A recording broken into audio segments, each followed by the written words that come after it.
Okay, so for your treatment plan, we have developed this to kind of help you with just all the symptoms that you're going through and not being able to control your asthma and your flare ups. So, for your daily maintenance medication, we are going to give you a Symbicort. The dose for this is 160 and then a 4.5. So, the instructions for this one, it's 2 puffs twice a day. This is a DPI, remember, so you will have to rinse your mouth out to prevent thrush. This is also your rescue inhaler. So it'll be used in your smart therapy rescue, just like we did in your treatment plan. And then your Spiriva, which is this one right here in the middle, is the dose is a 2.5 mcg inhalation. The instruction for that one is 2 inhalations once a day. This one has a long acting muscarinic antagonist, which is a LAMA. And then this one improves airway dilation and reduces exacerbation. This one is a little similar to like a DPI because, I mean, you have to kind of click it and then just kind of push a button, and then that releases this like fine mist into your airway. And then lastly, we are going to give you a montelukast. So this one is in a tablet form. It's a 10 milligram tablet. So you will take one of these nightly, and then it'll help control your inflammation triggered by night. So maybe, hopefully, that'll help you settle with the coughing at night. Um, I wanted to touch base about your Symbicort. So your Symbicort inhaler, which is your DPI, is also going to be used as your rescue reliever. So when symptoms start, you will be taking 1 to 2 puffs. And then if symptoms persist, you will add an additional puff every few minutes. But remember, the max dose for this medication is 12 total puffs, which includes your maintenance. So, for example, if you already are taking 2 puffs a day, um, or if you were prescribed 4 puffs a day, you will only have 8 remaining puffs that you are able to use for that rescue therapy.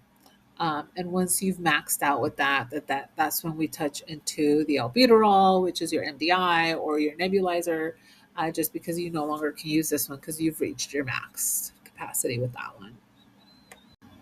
So just wanted to kind of reiterate, for your red zone, your symptoms are severe shortness of breath, difficulty speaking, accessory muscle usage. Your PEF is under 50%. Your immediate treatment is you will take 2 puffs immediately of your Symbicort. Then 1 puff every few minutes after that. Remember, maximum is 12 puffs per day. And then your additional therapy will include a nebulizer, albuterol, which is this. It's your short acting beta agonist. The dose is 2.5 to 5 milligrams. We will probably start you off with a lower dose. And then if symptoms persist or you just feel like it's not helping, then we can kind of bump up the dosage on that a little bit and kind of tweak it a little bit. This one you can repeat every 20 minutes up to 3 times.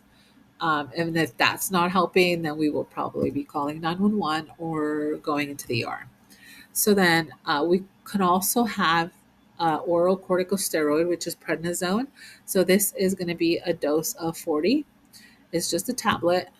Um, and it's daily for 5 to 7 days. And that'll kind of give you that little extra um, anti inflammatory support that you may need a little bit for that extra long period to kind of recover and get back to your green zone from your red zone. And that'll be a 7 day process. I just wanted to kind of touch base one more time about monitoring your plan, your peak flow daily.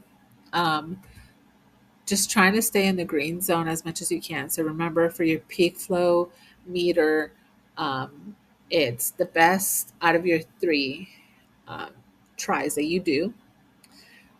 We will try to keep you between your 100 to 80% per your personal best. And if you start dipping in the 80 to 60%, then that's when you will start your rescue inhaler um, protocol. And then if you are below your 60% of your personal best, you will start your red zone, which is kind of what we just outlined here.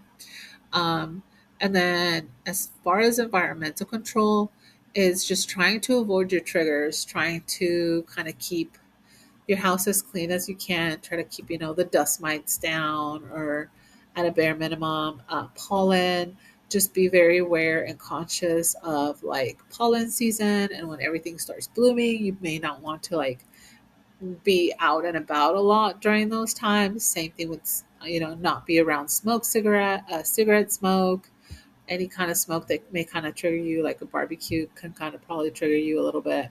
And then on those days, I know the Weather Channel does it a lot. They kind of show you how high the air pollution is. So maybe not go out and about as much in those days that air pollution is really high. Try to just kind of limit yourself, not so that way you don't expose yourself into a flare up.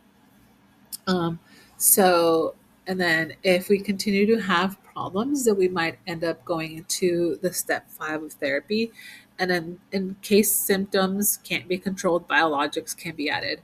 A biologic is a targeted injectable prescription medication made from living cells that treat moderate to severe uncontrolled asthma by blocking specific molecules, your IgE, IL-4, your IL-5, or your TSLP.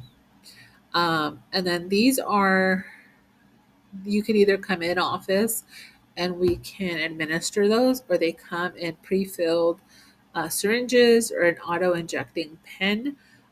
For that, we will have to probably, draw some labs to make sure which of these, if it's your IgE, your IL-4, to see which one of those is the most elevated, and that's what's kind of keeping your asthma uncontrolled. Okay, so I just wanted to summarize our appointment today. So during this visit, we discussed what asthma is, proper use of an inhaler, along with a spacer. We have discussed what a peak flow meter is. We have set an asthma action plan in place. We have reviewed the zones of asthma, discussed what an MDI and a DPI is. We've developed a treatment plan based on your questionnaire answers and asthma control test of 14, along with reviewing all medications being prescribed. Um, and then your follow up appointment should be scheduled in 3 months so we can reevaluate the following: your inhaler technique, your adherence, your exacerbation frequency, and lung function with spirometry. Yeah, so in 3 months, you come back and we will just make sure that you have kept your exacerbations under control and that you have more green zone days than yellow or red. And then we will just kind of check your lung function with spirometry to make sure how much um, your lungs are functioning properly to try to keep you at that green zone.